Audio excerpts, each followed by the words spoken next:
on the live right now, on the live session. So you're highly welcome. Okay. This is the M Branch Commander, Eastern Security Network, Indigenous People of Biafra. I want to use this medium to let our people know that the Nigerian government, they are instrumental to everything that is happening today in Biafra land. The incarceration of Nnamdi Kanu, the killing and the maiming of the innocent people, killing of youths, murdering our children, destroying our farmlands. The Zul government is responsible for this. And these people are aided and abetted by the gullible brothers in Africa, in Biafra land, whom has taken it upon themselves to betray their own people. And the reason is very simple. The British came to destroy Africa, and they have succeeded in destroying Africa to some extent. And the way they destroyed Africa is that they made us hungry, and every African became hungry, and the inequality, the gap of inequality increased. The rich is getting richer and the poor is getting poorer. And we have less than 3% of the entire population as a very rich people, and 7% average people, and 90% very, very poor people. And they purposely made people hungry so that people can betray their people at any slightest opportunity to make ends meet. The Nigerian state, with their Western masters, they have connived to make the lives of the people a misery and to destroy Africa. They locked their borders in Africa to make sure that they depopulate Africa through the Mediterranean Sea. They support the killings in Africa to make sure that they reduce the population of Africa, and they continue in their capital flight and continuous exploitation of our people even until today. Britain is very, very instrumental to whatever is happening in Nigeria today. They have aided and abetted the killings of the innocent people by not doing the needful. It doesn't necessarily mean that someone will come to you with a rifle before that person will kill you. There are many ways to kill people. That's right. They have encouraged the murder of our people by not doing the needful because of oil and gas. They have been running a constant exploitation of our natural God's-given resources in Africa, and have been engaging in exploitation of our human resources and our material resources at the same time. They have made the lives of people a mystery. And that is why today they handed over power to a very few people who want the extermination of their own people. When you come down to Biafra land, a lot of things are happening. They are killing people, they are beheading our people, they are killing our sisters, marrying off our mothers as slaves, and making sure that the life is a misery for everybody. How long can we Africans continue to watch? We Africans are very nice people from onset. The Europeans came and they destroyed the hegemony, the brotherhood, one camaraderie that existed between the African people. And today, brother has turned to a killer of a brother. Africa, we are meant to preserve our culture and to preserve everybody therein. But today, what is happening? The Fulani Caliphate has started to destroy the lives of the people in Biafra land. How long shall we Africans watch? A lot of things are going wrong in Africa as a whole. Look at the castration of Mazi Nnamdi Kanu, who is my leader. What has he done? Mazi Nnamdi Kanu is someone who has devoted his time and his life towards the pursuit of freedom and to expose evil going on in this damnable zoological republic. called Nigeria. But today, his own brothers were the people that handed him to death. How long shall we keep watching? Today, Mazi Nnamdi Kanu, I can assuredly tell you that he has committed no crime known to law. The only thing he had, the only weapon he had, was his microphone, because he believed in the sensitization of Africa and Biafrans. And that is why today he is incarcerated, because he is against the bad leadership and the unseen hands of imperialism and neo-colonialism in the land of Biafra and in Africa as a whole. Because he is doing the needful, and the only thing you need to do to change the lives of people is to work on their mentality. And when the Western world saw that he was working on the mentality of the whole Africans, they decided to betray him and to kill him and to incarcerate him and to unconditionally rendition him to Africa and then to Nigeria. Today he is in the DSS custody languishing. How long shall we Africans keep watching? Who shall salvage us, if not, if we begin to do the right thing and focus in the law of natural justice? Live and let's live. We Biafrans today, I'm talking about Biafra, especially because today in your program is a day for Biafra. Yeah. So I want to use this opportunity to tell every Biafran listening that we are peace-loving people. We do not kill our own. We do not maim our own. We are accommodative, and that is why you will see Igbos and Biafrans in general in almost every part of the world today developing it. So I want to encourage every Biafran listening to me today, the people back home there in Nigeria listening to me today. I want to use this medium to tell them that they should remember that the 16th and 17th and 18th of this month is our sit-at-home day. All of them should sit at home in solidarity to the incarceration of our leader, Mazi Nnamdi Kanu. I remain the humble servant of Biafra. I remain the humble servant of Africa, and I will keep speaking the truth. I am only afraid of dying without saying the truth. But when once I say the truth, I don't care about the damnable consequences. I do not give a damn. So I indulge every African listening to me, Asia, American, all the continents of the world that has sapped the resources of Africa. I want to let you people know that the best time to do the needful is now. And what am I advising you to do is to dialogue now with Africa.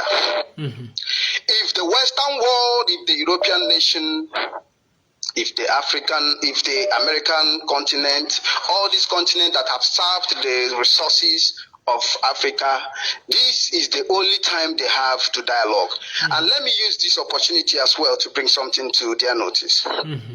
Why they must do this very fast is because a time will come, maybe their next generation coming, in no long time, they will be ashamed to come to Africa because of their deeds in Africa. By that time, Africa has restored their dignity.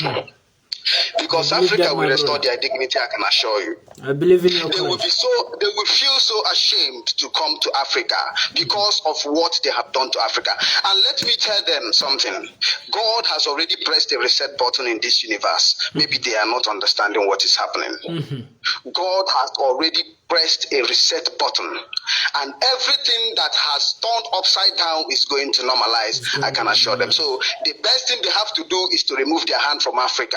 They are here exploiting us through so many oil companies, embarking on capital flights, brain drain, all kind of things they are doing to Africa to make sure that Africa remains underdeveloped.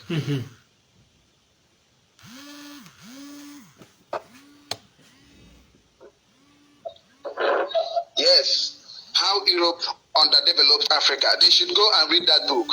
A lot of them will understand the hand of imperialism in Africa. I want to let our people know that Mazi Nnamdi Kanu is a genuine freedom fighter who has given everything towards the actualization of freedom for our people.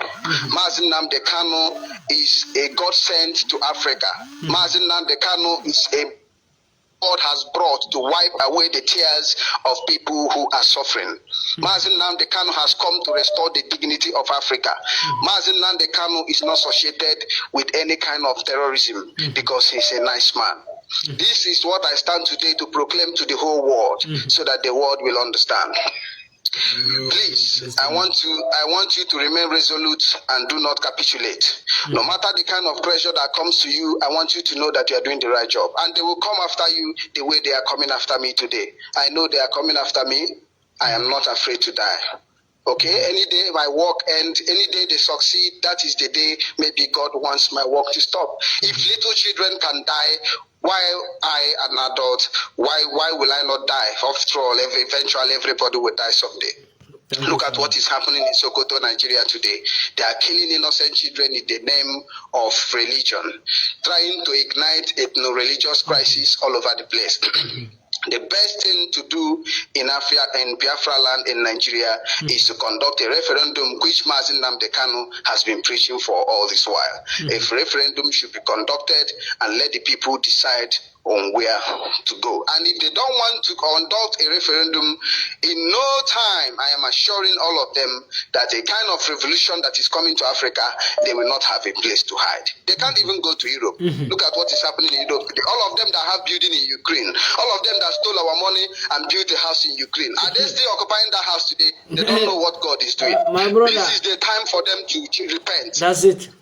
Thank you so much for this. This is all right. It's all right. Thank you so much. So, I want them to understand that it is time to develop Africa. Let them begin today to make a change. Let them begin today to see their fellow brothers as brothers. This is an intelligent unit of the indigenous people of Biafra M branch worldwide.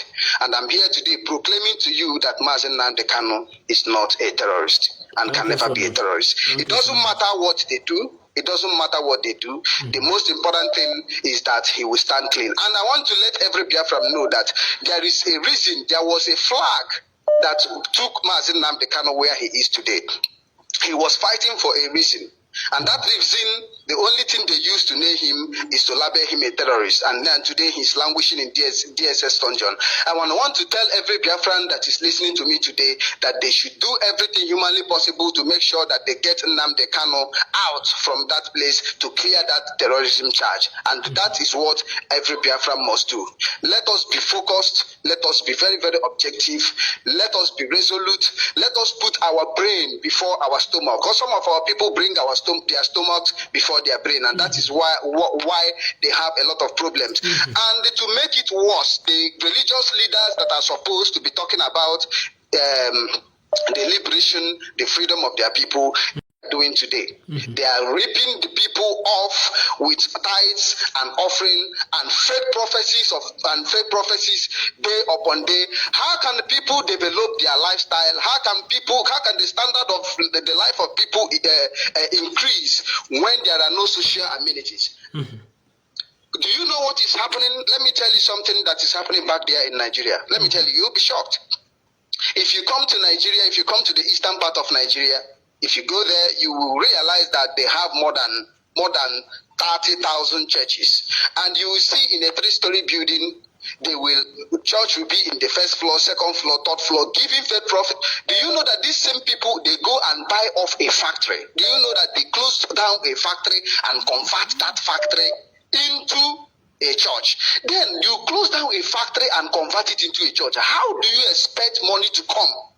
How do you expect the standard of the living? And then you stay in that church and you are prophesying, telling the people that God will bless them. How is God going to bless them if you have taken away all their industries? And this is what the Nigerian politicians are encouraging. That is where anywhere you see Nigerian politicians today, you see them with these big men of God. When these big so-called foolish men of God, when they mount the podium, they invite one politician. If they don't invite a minister, they invite a commissioner. They invite this, they invite that to make sure. You know, my brother, I want to tell you one thing that it's not only Nigeria who is doing this. The imams, the fake pastors, fake imams are becoming politicians. You know, in nowadays we saw many imams, many pastors, but 95% of these pastors and imams are fake and politicians.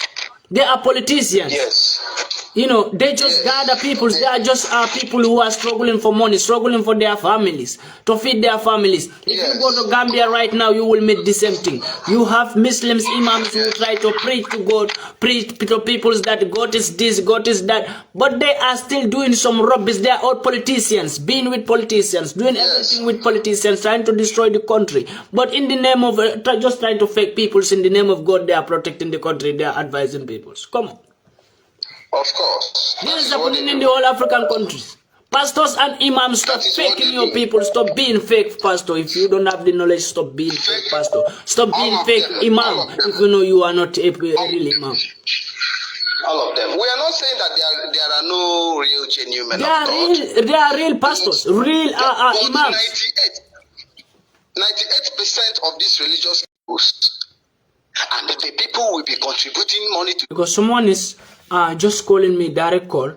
Come on, no one should call me direct call, please. I beg you. Private number. I don't pick private numbers. No one should call me direct call, please.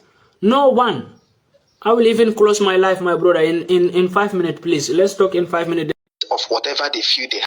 People that contributed money to build this school cannot go to that school. It's not billions and billions and billions of dollars that they would have used in developing Africa, building industries. They use it to go abroad. They buy houses in abroad, buy private jets, and live a very good life. And the people that contributed that money for them, they are back here in the country. No. I will stop my life here, you know. I know Biafra enemies are just calling me when they heard that I said, if anybody call me direct call, my life will stop. So Biafra enemies, they are calling me, but I save all the numbers. Then after my life, if they are man like me, then I will call them back, and I want them to pick my call. Everyone who is calling me direct call here, I will call each and every one of them. I have time to call them back one by one. Then let them speak to me. I receive one and was not speaking. When I receive, I said hello. He caught the call. Then I will call you back. Don't worry. I want to assure you that if you hate Biafra or you hate Mazen Namdekanu, it's not my business. But when I came to my platform to speak, then I give access to good peoples. I don't give access to slave black peoples. People who have slave mentality, black animals. I don't give my number to them. And I don't want to communicate with black slaves, blacks who still have slavery mentality, who will never wake up, who are still slave to white peoples.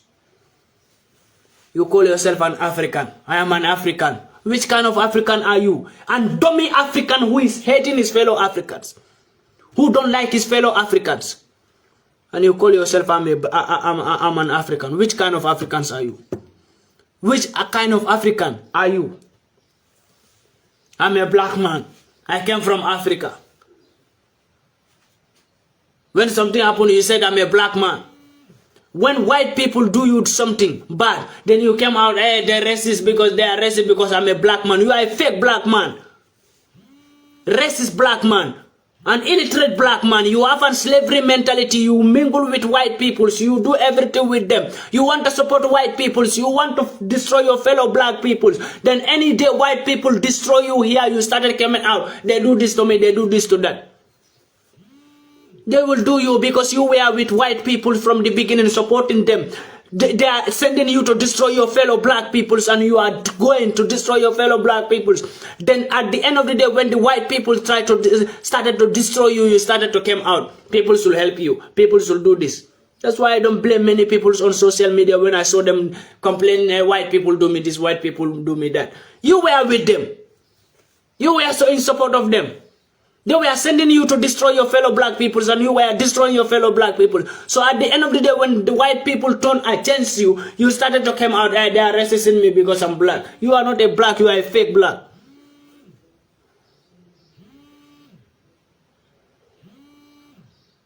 I thank everyone who watched me today, This Biafra matter, I don't stop it. Mazen Namdekanu, I will still bring the topic again. I will still bring the topic. That day I will prepare. Don't worry. People who call me direct call, I will remove my SIM card and put it in my small phone. Then people who call me direct call, I will know. what they are ready for. I will receive them. I will give you what I need to give you. But I will call them after my life. I will call everyone who is disturbing me. Calling pop, pop, pop, pop. When I reject the call, when I reject the call. Don't worry, I will call you back. I have the time to call them back. I will call them back. If they are man like me, then they should receive my call. If you hate Biafra, it's not my business. If you hate Mas Nnamdi Kanu, it's not my business. But all I want to say, Mas Nnamdi Kanu, I will support him from today till I die, till the last drop of my blood. I support everyone who stands for freedom, everyone who stands for the liberation of Africa, or from the liberation of your own territory. Try to protect your territory. Don't try white people. Mas Nnamdi Kanu is not going to take nonsense from any white man country. That's what I know. That's why I support him. And Salifu from Casamance also is taking nonsense from France government and Senegal government. So they call him criminal. The same thing, Mas Nnamdi Kanu, like Salif from Casamance, trying to protect Casamance, trying to liberate Casamance from Senegal slavery. They are calling Salifu, Casamance freedom fighter, they are calling him criminal, rebel.